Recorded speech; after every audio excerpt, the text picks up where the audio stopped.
Broadcasting more local radio programs than any other station in California. We are KCAA. Hello and welcome to Let's Go Shopping with Bev. This show brought to you by Starflight Entertainment. Music by Dr. Bombay and the Blue Machine Band. Song title, Living in Paradise. Now here's Bev. Welcome to the show, everybody. And yes, I'm back. I'm back in town. Hooray, hooray, hooray. And I'm glad that everybody tuned in last week, even though there was a rerun because I was out of town.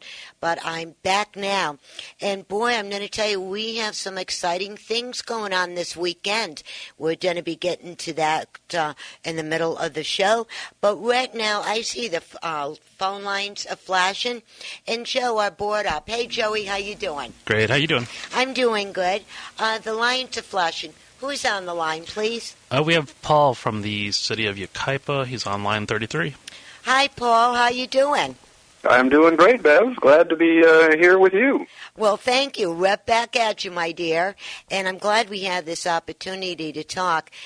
Now, we're going to be talking about, for all of our listeners, let's bump them in, we're going to be talking about the third annual Music and Art Festival, which is going to be on May 2nd, May 3rd, and May 4th in the city of Yucaipa. Yes, I love that city. That's my city. That's where I is. Don't we all? Yes. And also, Paul, would you please explain to everybody the beginning of this? How did the Music and Art Festival began?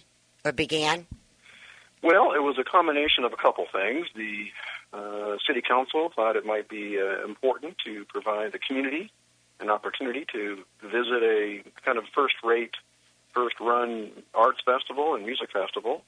The residents up till then have had to go to other communities to, get a little bit of fun in that regard.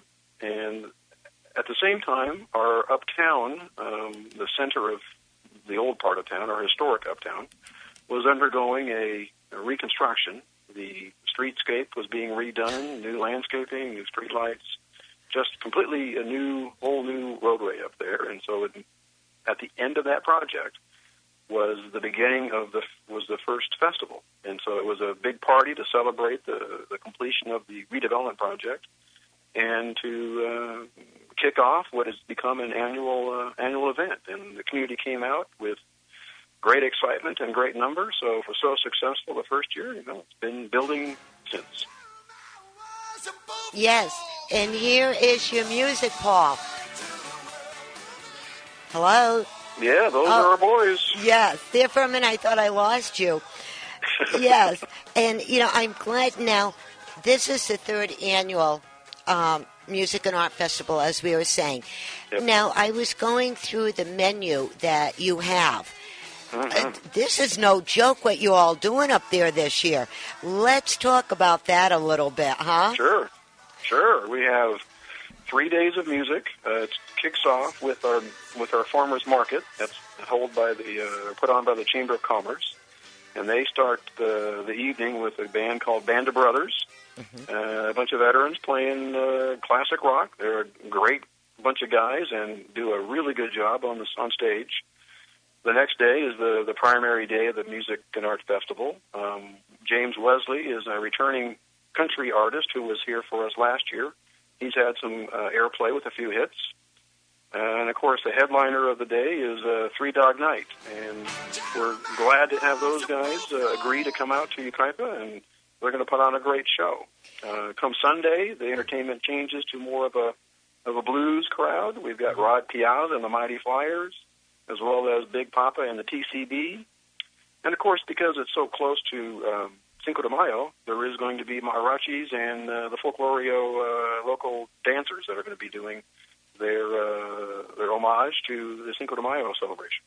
Well, talking about Cinco de Mayo, the one thing that I always enjoyed is with their dancers, the colors of their costumes. Oh, it's beautiful. I mean, it's incredible. It's breathtaking, when you see all them colors.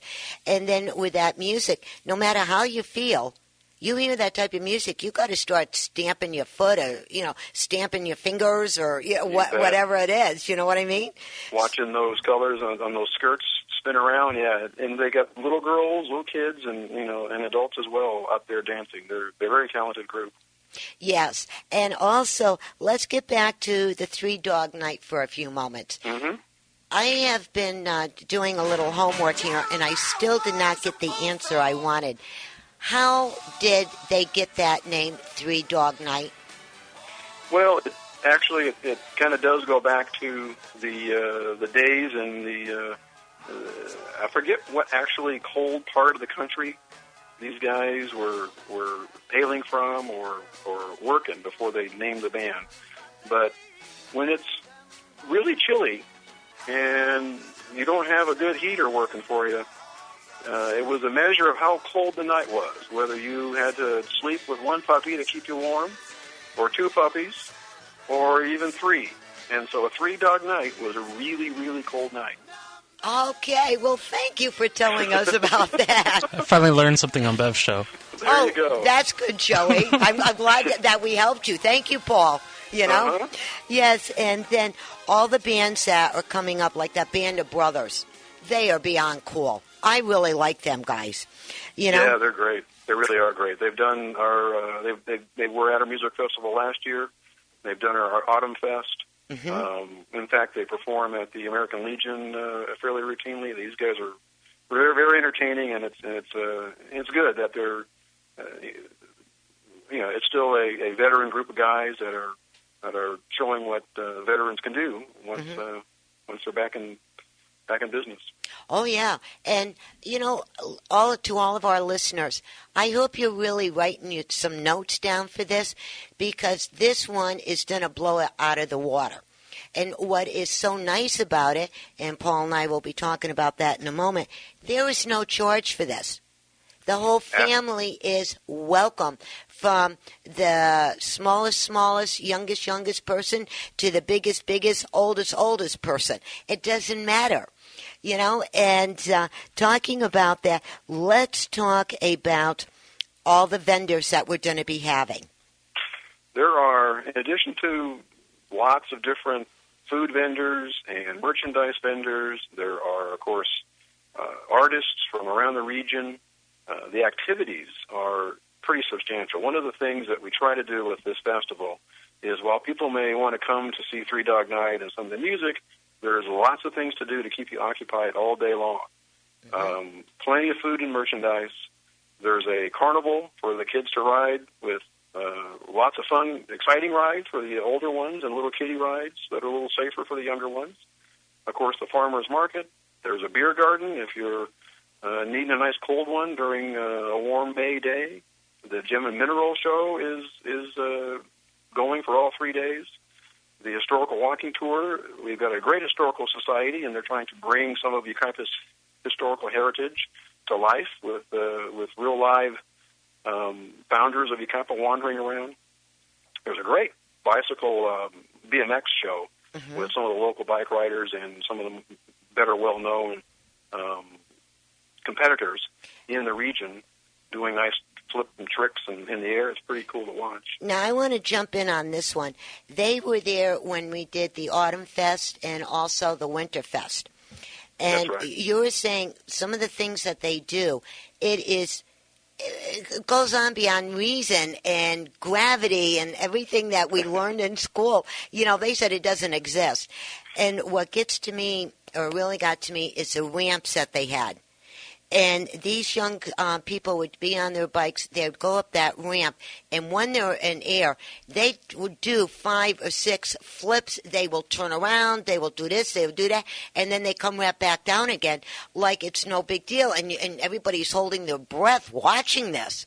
Every one of those guys nailed the landing. It was really amazing to watch. Wasn't it, though? It was. And so I'm kind of glad that they're going to be back again, because I would love to see that again. You know what I mean?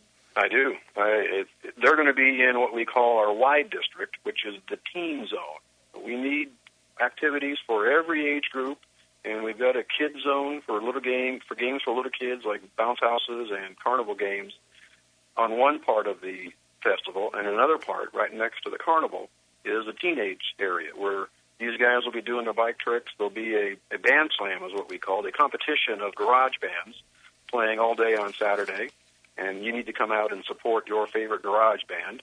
And then food vendors and other activities where it's just a good place for the teenagers to kind of hang out among their own crowd. Yes. And that's what's fantastic is there is something for everyone, regardless your age. Exactly. You know, and that's what makes it so good. And then the taste of the town.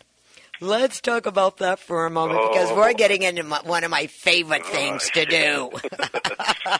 If you have any kind of appetite, there's about 18 different restaurants that have signed up. What's done here is local restaurants bring their food to a big tent, and it's all laid out for you for $15 or $20, depending on, or $25, I guess, for two.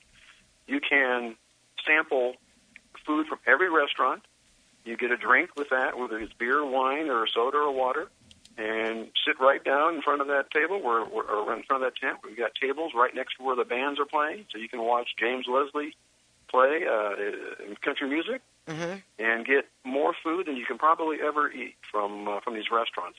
You have restaurants like American Road Trip and Hickory Ranch and Sue's Copper Kettle. I mean, just about every kind of restaurant in Yucaipa has participated in this one, from La Mexicana and Asaderos and Jose's. It's a good list of restaurants. And the restaurants are absolutely fantastic. And it seems like every other week when I'm going through town to get to the freeway or coming back, it's like somebody put a seed in the ground, puts a little bit of water on it, and there's another restaurant there. You know? We are trying to encourage more of these businesses to get going and get our residents to support them as well. So this is a good way to, if you're not aware of the restaurants in Yucaipa, this is a great way to get a taste of each one for a very affordable price and more food than you can probably imagine. Oh, yes. Oh, yes. And talking about all of this, I think this would be a good time to bump out the times on Friday, Saturday, and Sunday in its historical uptown Yucaipa. This is the old part of town, and don't think it's going to look old. Everybody, when you get up there, you're going to be absolutely amazed what the town has done. They upgraded everything. We have the lovely roundabouts there. There are a lot of different shops, from antique shops to clothing shops to art shops. I mean, it's incredible the things that this town has. And, so you can come up and, if you can't come up Friday night because, children getting out of school or you're getting home late from work or something, but you got all day Saturday, all day Sunday. What a lovely way to get the family out of the house and to enjoy the weather, hear the music, see all the atmosphere, try all the food. And I can't wait until the carnival in the kids zone. This year, maybe, this time, because they won't let me do it in Autumn Fest or Winter Fest, but maybe this time I can get in the kids zone and play a little bit. I'm kind of looking forward to that, I think we'll let you in there. Oh, thank you. Things do kick off at 6 o'clock on Friday. It goes 6 to 10. That's when the farmers market is in high gear, and we got Band of Brothers playing. On Saturday, things get going at 11 o'clock, and that goes also till 10 o'clock. Three Dog Night takes the stage about 8:30 or so. And then on Sunday, you can sleep in a little. Things start out at noon, and that goes to 8 o'clock that night as well. I do want to mention, if you are a competitor of some kind, and you want to, or your children want to be involved in something, if you've got a soapbox that you want to roll out of the garage or find someone to share the building of one, there's a soapbox race that occurs on Saturday morning. And, man, I tell you, watching those little guys tuck their head down and trying to get down that boulevard as fast as they can is pretty fun to watch. They get down there pretty fast. But if you don't want to invest in the soapbox, a nice competitive soapbox,